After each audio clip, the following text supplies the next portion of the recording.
teman-teman, selamat pagi dan selamat datang di live podcast Rohmi spesial Hari Kesehatan Mental Sedunia di episode pertama. Nah, kali ini kita akan membahas tentang manajemen waktu dan juga motivasi agar bisa berhasil di sekolah. Nah, pertama-tama kenalin dulu ya, nama aku Nui dan aku adalah relawan Psychological First Aid dari Rohmi. Nah, apa sih Rohmi itu? Jadi, Rohmi adalah kelompok riset kesehatan mental yang berada di bawah naungan Fakultas Psikologi Universitas Indonesia. Nah, kegiatan-kegiatan Rohmi itu mulai dari kegiatan penelitian, pengabdian masyarakat, dan juga kegiatan lainnya yang bertujuan untuk meningkatkan kesehatan mental di Indonesia. Nah, live podcast yang lagi kalian tonton kali ini adalah salah satu kegiatan yang bertujuan untuk meningkatkan kesehatan mental di Indonesia itu. Nah, untuk memperingati Hari Kesehatan Mental Sedunia, kita akan menyambutnya bersama teman-teman yang sekarang lagi nonton nih. Oke? Nah, lanjut aja kali ya, daripada berlama-lama, mending kita langsung kenalan aja nih dengan narasumber keren yang akan membawakan topik kita hari ini. Yuk kita sambut Kak Atta. Oke, hai Nui, thank you udah dibilang keren. Oke, mungkin aku kenalan kali ya teman-teman. Hai teman-teman, kenalin nama aku Atala dan aku merupakan salah satu anggota dari Rohmi dan di kelompok ini aku berperan sebagai peneliti junior. Nah, semoga lewat sesi kita hari ini aku bisa ngasih kalian banyak informasi dan manfaat. Salam kenal. Oke, Kak Atta nih ternyata sibuk banget nih ya Kak. Kayaknya nih. Lumayan sih sibuk. Kalau sekarang sih setelah lulus kemarin aku diterima di salah satu perusahaan Nui. Aku di situ diposisikan sebagai HR. Nah, sebagai HR ini aku tugasnya suka bikin banyak program buat anak SMA, anak kuliah untuk ikut kegiatan di perusahaan aku. Terus juga aku suka bikin program-program biar orang-orang tertarik masuk ke perusahaan aku. Itu sih. Tapi sejauh ini memang padat kegiatannya gitu. Oke, kelihatan banget nih ya Kak. Kak Atta nih setelah lulus kuliah kelihatan banget nih sibuknya. Beda banget nih ya. Oke, keren-keren. Wah, kalau kamu sendiri gimana nih? Kamu sibuk apa? Oke, kalau aku sih Kak, karena aku masih kuliah nih ya Kak. Jadi ya kesibukan aku mulai dari ya kuliah gitu ya, ikut kelas. Terus juga karena kebetulan mahasiswa tua nih ya. Jadi aku juga lagi mulai sibuk dengan skripsi, magang. Dan pastinya juga sibuk mempersiapkan acara hari ini nih Kak. Paling penting hari ini ya? Iya, betul banget. Oke, nah tadi kan kalau Kak Atta nih sebagai yang udah lulus kuliah kayaknya sibuk dengan kerjaan. Aku sibuk dengan perkuliahan. Kira-kira kalau teman-teman yang lagi nonton kesibukannya apa ya Kak? Sibuknya sekolah. Iya bisa sih ya. Apalagi teman-teman SMP, SMA, dan yang lainnya. Mungkin sibuknya tentang sekolah kali ya. Kebetulan nih Kak, kalau adik aku juga anak SMA nih Kak sekarang. Terus kebetulan hari ini teman-teman dia lagi bagi rapot nih Kak. Oke, deg-degan Jadi, sih. iya deg-degannya kayaknya kerasa nih ya. Karena kemarin juga pas sebelum UTS tuh kayaknya pusing banget gitu loh. Banyak tugas. Terus kalau misalnya lupa tugas diingetin gurunya. Terus gurunya nelpon orang tua. Jadi dia ikutan aduh stres gitu kali ya. Dan sekarang juga lagi stres dengan rapot gitu ya. Karena kemarin katanya tuh ada nilai yang turun Kak gitu. Takut dimarahin sih sama mama papa ya. Iya, betul banget. Nah, kalau Kak Atta sendiri punya nggak Kak, kenalan yang juga mungkin masih siswa-siswa gitu? Kebetulan banget adik aku tuh juga lagi SMA kelas 12. Jadi dia lagi sibuk buat UTBK. Kan kemungkinan bakal tahun depan ya buat masuk kuliah.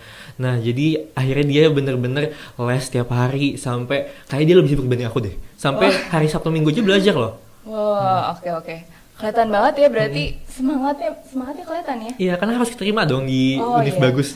Amin. Tapi kira-kira adanya Kak Atta sampai sekarang masih terlihat semangatnya atau udah mulai kelihatan aduh. Setengah-setengah kali ya, ada semangatnya tapi juga capek pasti sih. Oke, benar-benar. Tapi mungkin hal ini capek dengan sekolah gitu ya, banyaknya tugas, terus juga harus ujian, UTS, terus abis UTS bagi rapot harus melihat nilai. Apa ya, stres-stres atau kecapean yang dialami ini bukan cuma hal yang dialami oleh adik-adik kita ya Kak. Bisa jadi teman-teman yang lagi nonton juga mengalami hal itu tuh, jangan-jangan. Apalagi nonton kita juga kebanyakan yang SMP sama SMA ya. Betul banget. Atau mungkin malah papahnya yang lagi nonton ngeliat juga anak-anaknya kelihatan pusing akhir-akhir ini. Iya, tapi hal ini nih Kak yang menurut aku menarik untuk kita bahas. Kenapa ya Kak? Ketika tugas kita itu udah mulai menumpuk gitu ya Kak, motivasi itu malah menurun gitu. Padahal kan harusnya kalau semakin baik tugas, kita kan harus punya motivasi untuk mengerjakan tugas itu ya Kak ya. Iya benar. Tapi kenapa tuh Kak malah menurun? Oke, pertanyaannya bagus Noy. Jadi kalau dari pengalaman aku sering banget ngerasa kayak gini dulu, apalagi pas lagi SMP sama SMA. Apalagi kalau ngelihat anak SMP sama SMA tugasnya beragam, terus juga sulit-sulit tugasnya dan juga tenggat waktu dari tugasnya juga cukup dekat nih antara satu sama lain. Bener ya teman-teman yang di rumah? Kalau menurut aku sendiri yang memicu kita akhirnya bisa motivasi kita menurun adalah tugasnya aja udah numpuk, ya kita mau mulai dari mana jadi bingung kan. Pasti teman-teman di rumah saya ngerasa kayak gini. Aduh, aku mulai dari mana ya kerjainnya, tugas mana yang paling gampang ya gitu. Nah dari sini itu sih menurut aku yang bisa membuat kita memiliki motivasi yang menurun gitu. Nah untuk teman-teman di sini yang mungkin ngerasa motivasinya lagi kurang dan juga ngerasa pasti kalau motivasi menurun jadi gampang marah, gampang emosian dan juga ngerasa kurang fit gitu. Itu sih yang mungkin membuat teman-teman di sini bisa memperhatikan, memantau podcast ini dan juga bisa dapat manfaat dari itu. Betul banget. Jadi pantengin terus live podcast kita ya. Oke. Nah tadi Kak Ata udah bilang nih, kenapa sih motivasi bisa menurun ya? Dari banyaknya tugas, terus kita malah bingung nih mau ngerjain yang mana dulu gitu ya. Tapi emang Kak, apa sih yang mempengaruhi motivasi belajar kita? Oke, kalau aku lihat banyak ya Noy faktor yang mempengaruhinya, tapi biar gampang aku ngebagi jadi dua. Ada faktor internal sama faktor eksternal. Faktor internal ini adalah yang berasal dari dalam diri kita teman-teman, dan juga untuk faktor eksternal ini yang berasal dari luar diri kita. Misalnya contoh, untuk faktor eksternal itu, faktor internal ada yang pertama, misalnya bisa jadi karena teman-teman kurang suka sama pelajarannya. Kalau misalnya teman-teman kurang minat sama pelajarannya, akhirnya nggak tertarik untuk mulai misalnya belajar lebih lanjut, atau juga misalnya nggak pengen tahu ngerjain tugasnya lebih lanjut gitu. Itu yang pertama. Yang kedua, bisa jadi teman-teman ngerasa kurang mampu nih untuk bisa ngerjain tugas-tugasnya. Hal ini bisa ditimbulkan karena mungkin di masa yang lalu tugas-tugasnya itu nilai-nilai kurang bagus, atau misalnya nilai ujian juga kurang baik gitu. Nah dan yang terakhir itu bisa jadi karena lagi banyak tugas numpuk, akhirnya juga teman-teman bingung mau mulai tugasnya dari mana. Itu sih untuk faktor internal gitu. Nah tapi untuk faktor eksternal juga ada beberapa yang mungkin berasal dari luar diri kita, yaitu misalnya kondisi lingkungan yang kurang kondusif. Misalnya teman-teman di rumah berisik, adik atau kakaknya sibuk nonton tapi kalian pengen belajar tapi mereka berisik gitu. Atau juga ada pengaruh nih dari teman. Kalau aku lihat sering banget sih Noy kayak gini, susah banget, misalnya ada teman kita yang udah ujian hari ini, terus kita baru mau ujian minggu depan. Nah mereka ngasih kita saran nih, jangan susah banget nih tugasnya gitu. Nah, dari susah banget tugas dikerjain, kita jadi punya pikiran, oh berarti teman gue yang lebih pintar, dia nggak bisa ngerjain, gimana aku nanti minggu depan. Itu sih yang akhirnya bikin kita jadi kurang pede dan juga kurang termotivasi untuk belajar gitu. Oke, menarik banget nih ya teman-teman. Berarti ternyata hal yang mempengaruhi motivasi belajar kita itu tuh bisa dari dalam diri, faktor internal diri kita, dan bisa juga dari hal-hal di luar diri kita, hal-hal di luar kendali kita. Tadi salah satu contoh yang Kata sebutin adalah teman-teman di sekitar kita gitu ya. Oke, menarik banget. Nah, semoga topik ini juga menarik buat teman-teman, dan aku mau ingetin juga nih kalau teman-teman punya pertanyaan terkait topik kita hari ini, boleh langsung drop aja pertanyaannya di komen, boleh di IG, boleh di live YouTube ya Kak ya? Iya bisa. Boleh langsung aja ya ditanyain, nanti akan kita jawab, nanti akan Kak Ata jawab nih, langsung sekarang, oke? Oke deh. Tapi Noy, aku mau nambahin deh. Boleh Kak? Jadi kan pasti ketika tadi aku bilang kalau misalnya motivasi kita menurun, kita jadi bingung mau ngapain, mau nentuin tugas ngerjain dari mana biar cepat selesai. Itu kan pasti kita sering ngerasa seperti itu ya teman-teman. Nah, ada satu cara yang selalu ampuh aku gunakan biar aku bisa lebih termotivasi nih. Yang pertama, yang namanya adalah manajemen waktu. Weh, oke. Duh, udah dikasih bocoran tips nih ya di awal. Oke, manajemen waktu, menarik banget teman-teman. Teman-teman di sini tahu nggak ya apa itu manajemen waktu? Coba boleh Kak Ata jelasin dulu dong, apa sih yang dimaksud dengan manajemen waktu itu? Oke, sebenarnya secara teori banyak ya definisi manajemen waktu, tapi gampangnya adalah manajemen waktu itu adalah kemampuan kita untuk bisa membagi aktivitas kita ke dalam sebuah jadwal sehingga aktivitas yang kita jalankan itu bisa lancar ya teman-teman. Gitu sih. Oke, berarti tadi manajemen waktu itu gimana kita membagi aktivitas-aktivitas kita nih ke dalam sebuah jadwal supaya semuanya bisa terlaksana gitu ya Kak? Benar. Supaya lancar. Oke, nah tapi kenapa nih Kak? Tadi kan katanya ini adalah salah satu cara yang Kak Ata gunakan. Tapi emang kenapa sih manajemen waktu itu penting? Oke, nah teman-teman kita harus ingat ya kalau kita kan sebagai manusia pasti punya banyak kewajiban dan punya banyak kegiatan. Kalau teman-teman di rumah sekarang lagi masih kuliah, masih sekolah, SMP, SMA atau kuliah, pasti ada tanggung jawab buat belajar di sekolah, ada tanggung jawab juga buat bantu orang tua di rumah, ada juga waktu teman-teman buat bisa leha-leha. Bisa misalnya baca buku di luar buku pelajaran, terus juga nonton film, dan juga bisa ketemu dan meluangkan waktu sama teman dan orang tua gitu. Karena teman sama orang tua sama pentingnya ya untuk kita luangkan waktunya. Betul. Nah, kenapa manajemen waktu ini penting? Karena dengan kita bisa melakukan manajemen waktu, kita bisa mengalokasikan semua kegiatan dan tanggung jawab kita itu ke satu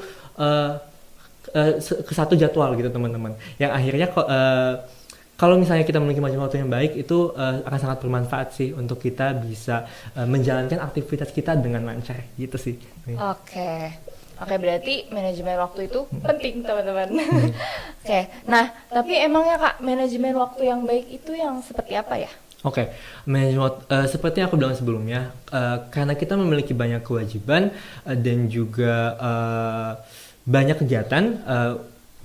Hal yang menandakan kita bisa memanage waktu dengan baik adalah ketika kita bisa mengalokasikan semua jadwal itu dengan seimbang tanpa harus mengorbankan salah satu aktivitas tersebut gitu.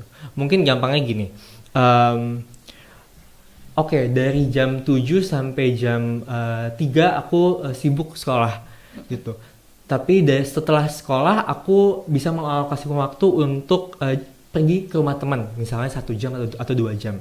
Tapi pas nyampe rumah lagi, aku bisa ngabisin waktu buat makan sama orang tua dan juga bisa ngabisin waktu buat ngerjain tugas. Itu namanya kalau kita sudah memiliki manajemen waktu yang baik, kita bisa menjalankan semua itu dengan lancar sih.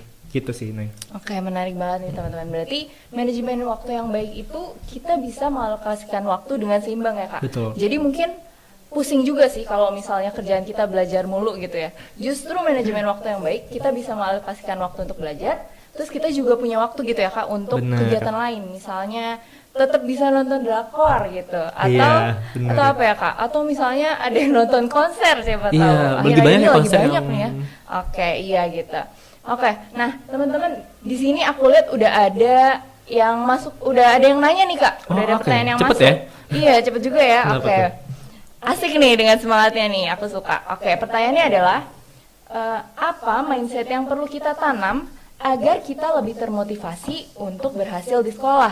Ini pertanyaannya dari YouTube ya, dari komen di YouTube. Oke, gimana nih Kak? Langsung jawab aja kali ya. Boleh Kak. Oke, jadi mindset yang kita harus tanamkan adalah kita harus tahu apa sih tujuan kita untuk sekolah teman-teman gitu. Kan teman-teman di sini sekolah pasti bukan hanya disuruh orang tua dong, pasti teman-teman ada yang ingin teman-teman capai gitu.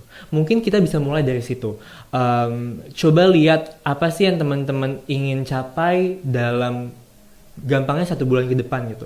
Misalnya pengen dapat nilai bagus. Nah, untuk bisa memperoleh nilai bagus itu kita pasti juga harus memotivasikan diri kan teman-teman gitu. Nah, makanya dari itu agar kita bisa memiliki mindset yang baik adalah kita fokus sama tujuan kita. Itu sih. Oke. Singkat tapi penting banget nih untuk diingat. Jadi untuk bisa punya mindset yang baik gitu ya, kayak kita perlu tahu dulu emang tujuan kamu apa sih? Ya, apa tujuan terdekatnya nih? Apakah belajar cuma untuk biar mama nggak marah aja? Kan sayang ya kalau kayak gitu. Bener. Justru mindset kita, apa yang mau kalian capai dalam waktu dekat gitu. Oke, menarik banget. Nah, mungkin karena dari tadi kita udah bahas tentang motivasi, manajemen waktu, Kata bisa nih kasih tips-tips buat teman-teman. Eits, tapi tunggu dulu.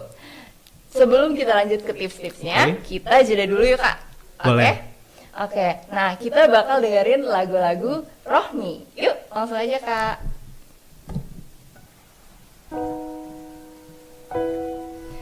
Oke, balik lagi ya bersama kita nih, ada Kak Ata dan aku juga. Nah, tadi kita udah bahas tentang manajemen waktu, motivasi, dan bahkan tadi udah ada pertanyaan ya tentang gimana cara membangun mindset. Betul. Gitu ya. Oke, nah sekarang aku mau nanya nih Kak, dari pengalaman Kak Ata, tadi kan Kak Ata bilang manajemen waktu itu penting loh, gitu Benar. kan. Nah, pernah nggak Kak Ata punya pengalaman di mana Kak Ata nggak bisa mengatur waktu dengan baik, terus berdampak negatif nih ke kegiatan lainnya? Boleh? Oke, pernah dong pastinya. Oke. Cukup sering sih dulu. Apalagi pas aku berada di usia para penonton kita nih, SMP sama SMA. Pas waktu itu aku lagi kelas SMA kelas 3 Noe. Jadi aku lagi persiapan untuk SBMPTN atau UTBK sekarang namanya. Di momen itu aku ada 3 les. Wow, banyak ya? Banyak 3 les. Yang pertama ada les tambahan di sekolah, les privat di rumah, dan les bimbel inten. Dan semua les itu tuh ngabisin 6 hari dari waktuku. Dalam seminggu tuh 6 hari aku ngabisin waktu untuk les aja gitu. Dan setelah les, sekolah, nyampe rumah, ya tidur. Aku gak sempet ngapa-ngapain lagi karena udah capek banget gitu. Nah, di momen itu tuh manajemen waktu aku itu sangat tertantang karena aku harus bisa nyelesain semua ini dan nyelesain tugas-tugas itu on time dan juga bisa memenuhi tugas-tugas ini, aktivitas ini dengan lancar gitu. Itu sih yang menjadi tantangan bagi aku. Nah, di momen itu aku ngerasa manajemen waktu aku kurang baik karena aku lupa kalau aku harus ngeluangin waktu untuk bisa istirahat. Karena istirahat itu penting banget ya teman-teman. Ingat kita itu belajar, oke, belajar itu wajib. Tapi ingat kita perlu istirahat yang cukup juga untuk bisa kita punya pikiran yang lebih jelas dan juga bisa lebih produktif setiap harinya. Itu penting gitu untuk kita bisa istirahat. Itu sih Noy, kenapa akhirnya aku ngerasa kurang produktif. Dan juga ngerasa manajemen waktu aku kurang baik. Itu sih. Oke, berarti nih dari cerita Kak Ata nih, ternyata Kak Ata juga pernah punya pengalaman manajemen waktu yang buruk gitu ya Kak? Bener. Gitu. Dan manajemen waktu yang buruk ini bukan karena Kak Ata nggak bisa mengatur waktu belajar, tapi justru nggak bisa mengatur waktu istirahat karena keseringan belajar. Tuh teman-teman, berarti istirahat itu penting ya, sama kayak lagu yang barusan teman-teman dengar, oke? Jadi ingat, dalam melakukan manajemen waktu jangan fokus untuk melakukan kegiatan-kegiatan kayak belajar dan sebagainya, kayak pasti teman-teman juga punya dong dan butuh waktu untuk istirahat. Ya kan? Oke, penting banget tuh ya. Makanya istirahat. Tadi harus seimbang kan? Betul banget. Jadi seimbang ya antara yang belajar, istirahat, hiburan dan lainnya itu seimbang. Oke, menarik banget. Nah, langsung aja deh. Kalau gitu menurut Kak Ata nih, boleh dong Kak kasih tips ke teman-teman kita supaya teman-teman bisa mengatur waktu dengan baik juga. Oke, tips ya. Mungkin aku masih berada di tahap yang berusaha untuk terus belajar nih cara manajemen waktu. Tapi ada 3 tahap yang aku laluin, yang kalian bisa coba juga nanti di rumah untuk bisa mulai manajemen waktu. Gampangnya gini, singkatnya namanya CAEM. CAEM. C yang pertama ya. Yang C itu adalah catat kebiasaan kalian. Ini tahap pertama teman-teman. Coba teman-teman selama 1 minggu seperti biasa lakukan aktivitas kalian seperti biasa, tapi tolong catat setiap waktunya gitu. Misalnya jam 6 sampai jam 7 aku siap-siap sekolah, jam 7 sampai jam 12 aku belajar, istirahat dari jam 12 sampai jam 1, terus baru pulang jam 3. Misalnya seperti itu sampai seterusnya gitu. Teman-teman catat sesuai dengan kondisi teman-teman ya. Nggak ada template tertentu yang teman-teman harus ikutin gitu. Nah, setelah teman-teman sudah mencatat kebiasaan tersebut, baru kita masuk ke tahap kedua, yaitu A, bikin agenda mingguan. Nah, agenda mingguan ini sangat penting Noy. Aku kayak bawa deh agenda mingguan. Wah, udah siap banget nih Kak Ata. Oke, kelihatan gak nih? Oke, semoga kelihatan ya teman-teman. Oke, jadi di agenda mingguan ini aku nentuin setiap jamnya aku mau ngapain dari Senin sampai Minggu. Ini yang aku selalu lakuin setiap minggunya. Kelihatan nggak? Oke, boleh nih teman-teman di screenshot dulu. Screenshot mungkin. ya. Screenshot. 1, 2, 3. Oke, cakep. Oke, jadi gimana sih teman-teman sampai akhirnya bisa masukin jadwal teman-teman, kegiatan teman-teman ke dalam agenda mingguan ini. Yang paling pertama adalah coba teman-teman bikin list atau bikin daftar apa aja tugas-tugas yang teman-teman harus selesaikan dalam seminggu ke depan gitu.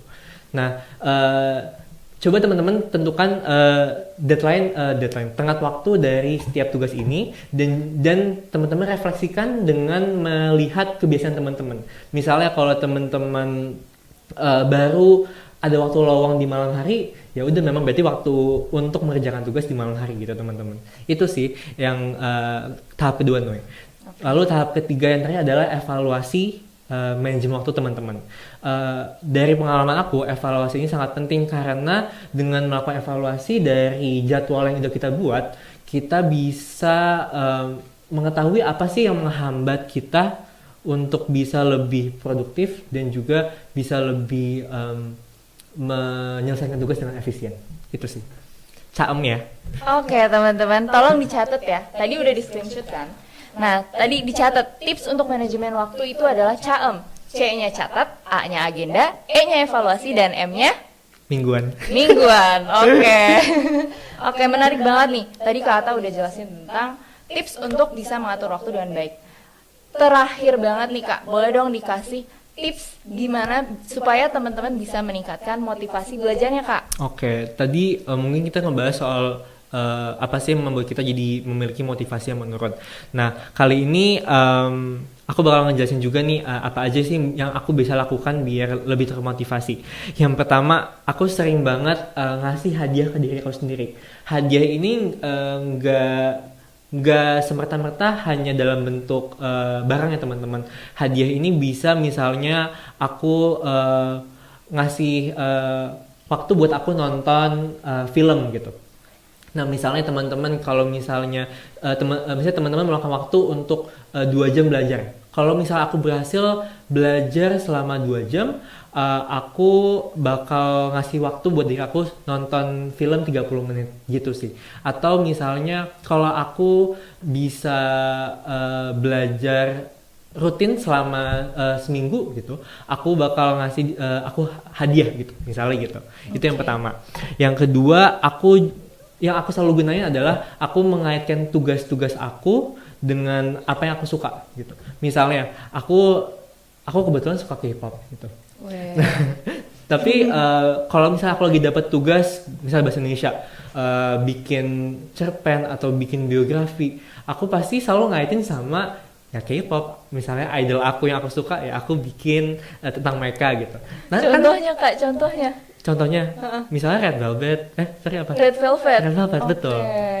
Red Velvet, tau gak Red Velvet? Gitu. Tahu dong. Oke, misalnya Red Velvet, aku bikin soal biografi mereka. Selain kita juga dapat nilai tugas yang bagus dan lengkap, ya kita juga terhibur. Karena kan itu kita suka sama idol kita ini gitu. Dan yang paling terakhir adalah, adalah checklist. Kalau misalnya teman-teman sudah mulai bikin agenda mingguan, pasti teman-teman akan menceklis untuk tugas-tugas yang sudah selesai. Menurut aku tidak ada kepuasan yang paling enak kalau misalnya aku bisa ngechecklist para to-do list yang aku bikin gitu sih. Agenda mingguan.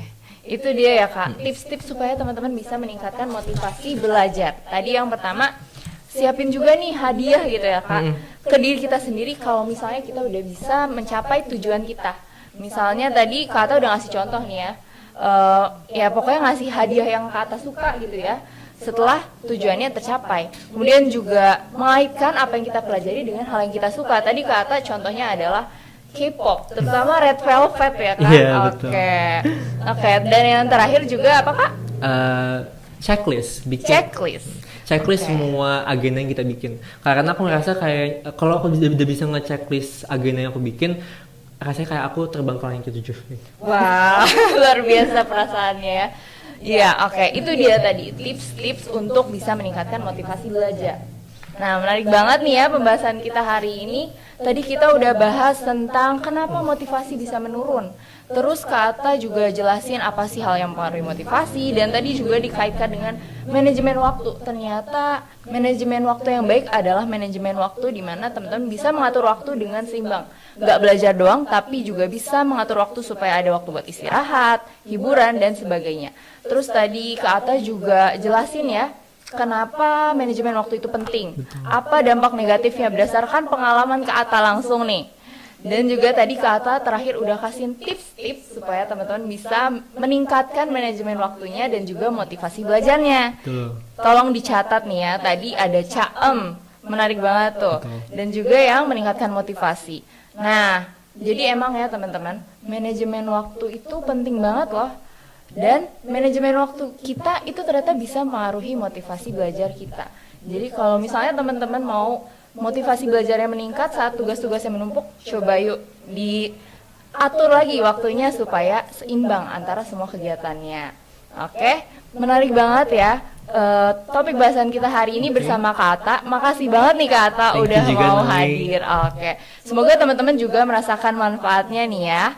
Oke, nah tadi pembahasan kita sekaligus menutup topik untuk episode pertama. Tapi jangan takut karena setelah jeda beberapa menit ini ya Kak, kita akan lanjut ke episode-episode lainnya yang topiknya nggak kalah menarik nih. Jadi tetap pantengin terus YouTube Rohmi. Oke? Oke. Oke, makasih banyak Kak Atta. Oke, bye-bye. Sampai jumpa.